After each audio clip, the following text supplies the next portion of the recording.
అధికారముండి వైఖరి, అధికారముండి వైఖరి, అధికారముండి వైఖరి. Save Bathukammakunta, save greenery,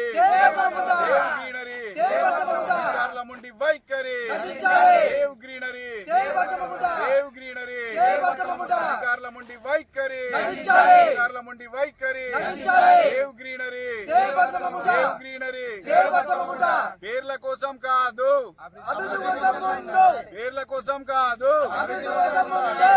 Bathukamma జిల్లా జనగామ పట్టణం, జనగామ ప్రాంతంలో ఉన్నటువంటి బతుకమ్మ కుంటి పరిస్థితి చూసుకున్నటువంటి అయితే చాలా దారుణమైన పరిస్థితి ఉంది. ముఖ్యంగా ఇక్కడికి దాదాపు 1000 మంది ప్రతిరోజు కూడా ఇక్కడికి వాకింగ్ కానీ, యోగా కానీ మరియు ఆహ్లాదకరమైన వాతావరణంలో ప్రశాంతతను కోరుకోవడం కోసం ఇక్కడికి వస్తుంటారు. కానీ ఇక్కడ ఉన్న పరిస్థితి చాలా దురదృష్టకరంగా ఉంది.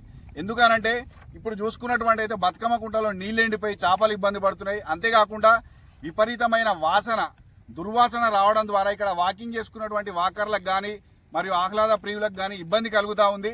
నేను ఈ సందర్భంగా ప్రభుత్వాన్ని మరియు స్థానిక ఎమ్మెల్యే పల్లా రాజేశ్వర రెడ్డి గారికి విజ్ఞప్తి చేస్తా ఉన్నాను.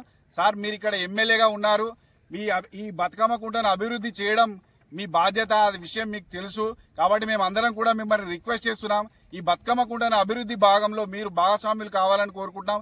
ఇంకొకటి, మేము ప్రభుత్వాన్ని ఈ సందర్భంగా హెచ్చరిస్తా ఉన్నాం.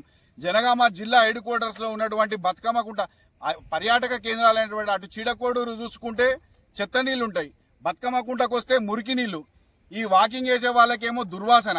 పొద్దున పూట వాకింగ్ చేద్దామంటేనేమో పాములతోటి ఇబ్బంది, సాయంత్రం పూట వాకింగ్ చేద్దామంటేనేమో కోతులతోటి ఇబ్బంది.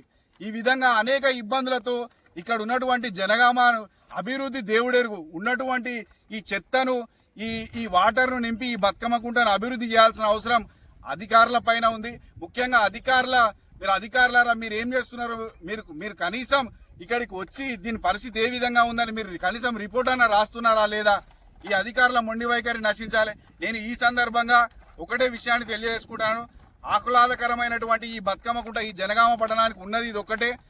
మొన్న రీసెంట్ గా పండుగలకు వచ్చిన ప్రతి ఒక్కరు కానీ ఇక్కడ కొద్దిసేపు రిలాక్స్ చేద్దామని వస్తుంటారు. ఈ వచ్చిన ప్రతి ఒక్కరు తిట్టుకుంటున్నారు.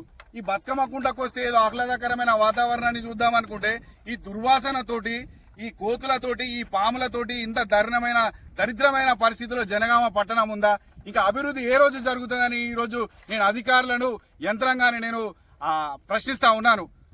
ఇటువంటిది గనక ఇంకోసారి మీరు గనక ఈ బతుకమ్మ కుంటను అభివృద్ధి చేయకపోతున్నా, లేదా ఇక్కడ ఉన్నటువంటి ఇప్పుడు ఈ దుర్వాసన గాని, ఈ చెట్లు గాని, ఈ పాముల వల్ల, కోతుల వల్ల వాకింగ్ చేసుకోవడానికి కానీ విశ్రాంతకులకు ఇబ్బంది అవుతుంది.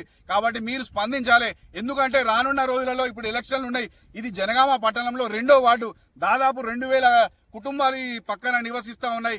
ఈ గ్రౌండ్ ను వాడుకుంటా ఉన్నారు. పర్యాటకులు, ఇతర ప్రాంతాల నుంచి వచ్చిన వాళ్ళు కూడా ఈ గ్రౌండ్ కు వచ్చి ఆహ్లాదకరమైన వాతావరణాన్ని చూసే పరిస్థితి ఉంది. కానీ వాళ్ళు ఇక్కడికి వచ్చి తిట్టుకొని పోతున్నారు.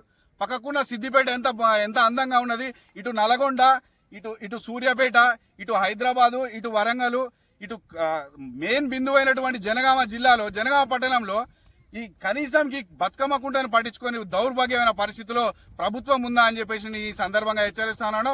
మీరు గనక ఈ బతుకమ్మ కుంటను అభివృద్ధి చేయకపోతే రానున్న రోజుల్లో మేము